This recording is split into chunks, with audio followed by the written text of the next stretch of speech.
নমস্কার বন্ধুরা, আপনাদের সাথে আমি সিদ্ধেশ্বর। আপনারা দেখছেন আমার ইউটিউব চ্যানেল মাই বার্ডস মাই লাভ। আমার সমস্ত দর্শক এবং সাবস্ক্রাইবারদেরকে আমার চ্যানেলে একটি নতুন ভিডিওতে স্বাগত জানাই। বন্ধুরা, আজকে আমি আপনাদের কাছে দুরকম ভিডিও নিয়ে এসেছি।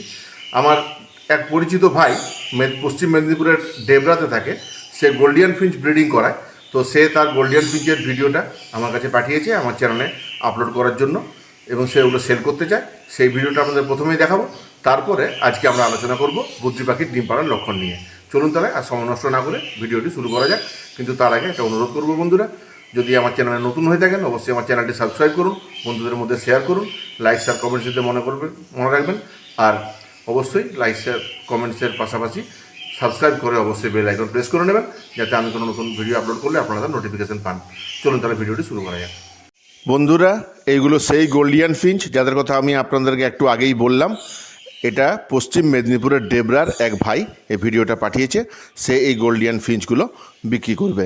তো আপনারা যদি কিনতে কেউ আগ্রহী থাকেন তাহলে কন্ট্যাক্ট নাম্বার দেখুন দেওয়া আছে ভিডিওর সাথে, আপনারা তার সঙ্গে যোগাযোগ করে নিতে পারেন। এইগুলো আমার সেটআপের পাখি নয়, বা আমার পাখি এগুলো নয়। এগুলো ডেবরার যে ভাইয়ের কথা বললাম, যে পাঠিয়েছে ভিডিওটা, তার পাখি। আপনারা ওখানে গিয়ে বা তার সঙ্গে কথা বলে আপনাদের পছন্দ মতো পাখি তার থেকে সংগ্রহ করতে পারেন। দেখুন, ফিঞ্চগুলো বেশ সুন্দর দেখতে, বেশ ব্রাইট কালার। অনেকগুলো ফিঞ্চই রয়েছে। এই সবগুলো ফিঞ্চই সে বিক্রি করবে, তাই তার ভিডিওটা আমার কাছে পাঠিয়েছিল আমার চ্যানেলে দেওয়ার জন্য। তাই আমি, যাতে আপনারা জানতে পারেন বা আপনারা দেখতে পারেন পাখিগুলো, তাই ভিডিওটা আপলোড করলাম। এটা ওরই পাখি। ওর ফোন নাম্বার এখানে দেওয়া রয়েছে। আপনারা যদি কিনতে আগ্রহী থাকেন তার সঙ্গে যোগাযোগ করে নেবেন। আগেরগুলো ছিল ইয়েলো গোল্ডিয়ান, এগুলো নর্মাল গোল্ডিয়ান আছে। দেখুন, এগুলো বেশ কালারফুল। ইয়েলোর থেকে এরা কালারফুল বেশি, এবং পার্সোনালি আমার এদেরকেই দেখতে বেশি ভালো লাগে। ইয়েলোগুলোও ভালো লাগে, কিন্তু তার থেকে এগুলোকেই বেশি ভালো লাগে। যাই হোক, যেটা আপনাদের চয়েস, আপনাদের যেটা মনে হয়, যদি আপনারা সংগ্রহ করতে চান ওর সঙ্গে যোগাযোগ করে পাখি আপনারা সংগ্রহ করতে পারেন। যদি কোনো সেলার তাদের পাখি সেল করার জন্য ভিডিও আমার চ্যানেলে আপলোড করতে চান, তাহলে আপনারা আমার সঙ্গে যোগাযোগও করতে পারেন। আমি আপনাদের ভিডিও আমার চ্যানেলে আমার ভিডিওর সাথে অবশ্যই আপলোড করে দেবো। আর ভিউয়ার্স আর সাবস্ক্রাইবারের উদ্দেশ্যে বলে রাখি, আমি অন্য কারোর পাখির ভিডিও যদি আপলোড করি সেটা আপনাদেরকে জানিয়ে দেবো। সেটার কিন্তু আমার কোনো রেসপন্সিবিলিটির ব্যাপার থাকবে না। ওরা ভিডিও পাঠালে আমি সেটা আপলোড করব, এবং আপনারা যদি কিনতে চান ওদের ফোন নাম্বার ডিটেলস আমি দিয়ে দেবো। আপনারা তাদের সঙ্গে যোগাযোগ করে পাখি কিনে নিতে পারেন।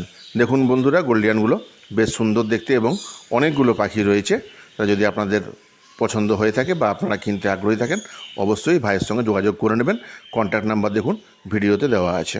বন্ধুরা, এবারে আলোচনা করব বদ্রি পাখির ডিম পাড়ার লক্ষণ নিয়ে।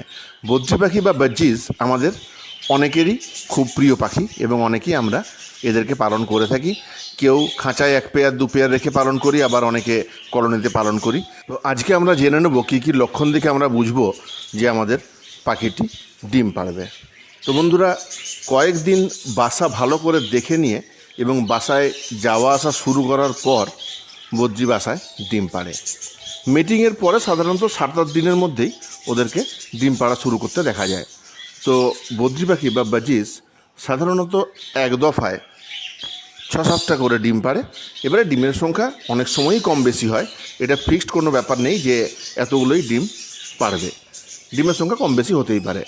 ভালোভাবে লক্ষ্য করলে বন্ধুরা, আমরা বেশ কিছু লক্ষণ দেখতে পাবো, যেগুলি থেকে আমরা সহজে বুঝতে পারবো যে ফিমেল পাখিটি এবার ডিম পাড়তে চলেছে। চলুন তাহলে জেনে নিই কী কী লক্ষণ দেখলে বুঝবো যে পাখিটি ডিম পাড়বে। ডিম পাড়ার আগে দেখা যায় যে ফিমেল পাখিটির জল খাওয়ার পরিমাণটা অন্য সময়ের থেকে অনেকটাই বেড়ে যায়। আগে যে পরিমাণে জল খেত তার থেকে অনেকটাই বেশি পরিমাণে জল খায়। ভালো করে লক্ষ্য করলে আমরা দেখব একটু পরে পরেই হয়তো জল খাচ্ছে। আর কাটেল ফিশ বোন বা ক্যালসিয়াম ব্লক যদি আমরা খাঁচায় দিয়ে রাখি, ডিম পাড়ার আগে পাখির এই ক্যালসিয়াম দরকার হয় ডিম পাড়ার জন্য। তাই কাটেল ফিশ বোন বা ক্যালসিয়াম ব্লক যদি থাকে সেটা খাওয়ার পরিমাণটাও বেড়ে যায়। আরেকটা উল্লেখযোগ্য লক্ষণ হলো ফিমেল পাখিটির পটির পরিমাণ বৃদ্ধি পাওয়া। অন্য সময় পাখিটা যে পরিমাণে পটি করে বা যতবার পটি করে তার পরিমাণের পার্থক্য দেখা যায় পাখির ডিম পাড়ার আগে। আগের মতো অতবার পটি কিন্তু পাখি আর করে না, কিন্তু যখন পটি করে তখন তার পরিমাণটা বেশ উল্লেখযোগ্যভাবে বেশি হয়। এখান থেকেও আমরা বুঝতে পারবো যে পাখিটি হয়তো কিছুদিনের মধ্যেই ডিম পাড়তে চলেছে। তাই পটির পরিমাণ বৃদ্ধি পাওয়াটা ডিম পাড়ার একটা বড় লক্ষণ ধরা যায়। আরেকটা জিনিস বন্ধুরা, ডিম পাড়ার আগে পায়োদেশের কাছের যে অংশ ওটার মধ্যে একটা ফোলা ভাব আমরা লক্ষ্য করতে পারবো। একটু খেয়াল করলে দেখা যাবে ওই জায়গাটা একটু ফুলে রয়েছে। স্বাভাবিক অবস্থা যেমন থাকে তার থেকে অনেকটাই ফোলা লক্ষ্য করা যায়, বা ওর মধ্যে একটা পিণ্ড মতো আছে এরকম মনে হয়। তো সেখান থেকেও আমরা বুঝতে পারবো যে এরা পাখিটা কিছুদিনের মধ্যে ডিম পাড়বে। ফিমেলের পেটের দিকের বা তলপেটের যে অংশ, এখানেও একটা ফোলা ভাব লক্ষ্য করা যায় ডিম পাড়ার আগে। এটা লক্ষ্য করা একটু জটিল, কারণ পেটের দিকের অংশে বা তলপেটের অংশে পাখির শরীর সম্পূর্ণ পালকে ঢাকা থাকে, তাই খুব ভালোভাবে না দেখলে এটা অতটা বোঝা যাবে না যে ফোলা আছে বলে। এটাও একটা ডিম পাড়ার লক্ষণ। আরেকটি জিনিস বন্ধুরা, পাখিটিকে যদি বেশি সময় দেখা যায় যে ও নেস্টে বসে আছে, নেক্সট বক্স বা হাঁড়ি যাই দেওয়া আছে সেখানে বেশি সময় অতিবাহিত করছে, বেশিক্ষণ ধরে বসে থাকছে, দিনের অনেকটা সময় হাঁড়ির ভিতরে বা হাঁড়ির উপরটাতেই বসে থাকছে, সেক্ষেত্রেও আমরা ধরে নিতে পারবো যে কিছুদিনের মধ্যেই ওরা ডিম পাড়বে।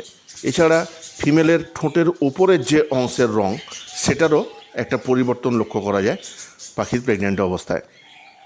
ওদের ফিমেলের রং সাধারণত সাদা বা খুব হালকা নীল রঙের হয়ে থাকে ঠোঁটের উপরের অংশ, ওটার মধ্যে একটা ব্রাউনিশ বা সাদাটে ভাব চলে আসে, বাদামি বা সাদাটে টাইপের একটা কালারের চেঞ্জ হয়, খুব লক্ষ্য করলে আমরা বুঝতে পারবো। সেরম লক্ষণ যদি দেখা যায় তাতেও ধরা যেতে পারে যে পাখিটি কিছুদিনের মধ্যেই ডিম পাড়বে। মোটামুটি এই লক্ষণগুলোর থেকে আমরা সহজেই বুঝতে পারবো যে আমাদের বদ্রি পাখিটি কিছুদিনের মধ্যেই ডিম পাড়তে চলেছে। তাহলে বন্ধুরা, আশা করি ভিডিওটি আপনাদের ভালো লেগেছে। যদি ভালো লেগে থাকে অবশ্যই আমার চ্যানেলটি বন্ধুদের মধ্যে শেয়ার করুন। যদি নতুন হয়ে থাকেন অবশ্যই আমার চ্যানেলটি সাবস্ক্রাইব করুন। সাবস্ক্রাইব করে বেল আইকন প্রেস করবেন, যাতে আমি কোনো নতুন ভিডিও আপলোড করলে আপনারা তার নোটিফিকেশান পান। অবশ্যই লাইকস অ্যান্ড কমেন্টস দিয়ে জানাবেন কেমন লাগলো। ভালো থাকুন বন্ধুরা, আপনাদের পাখিদেরকেও ভালো রাখুন। আবার দেখা হবে পরের ভিডিওতে। নমস্কার।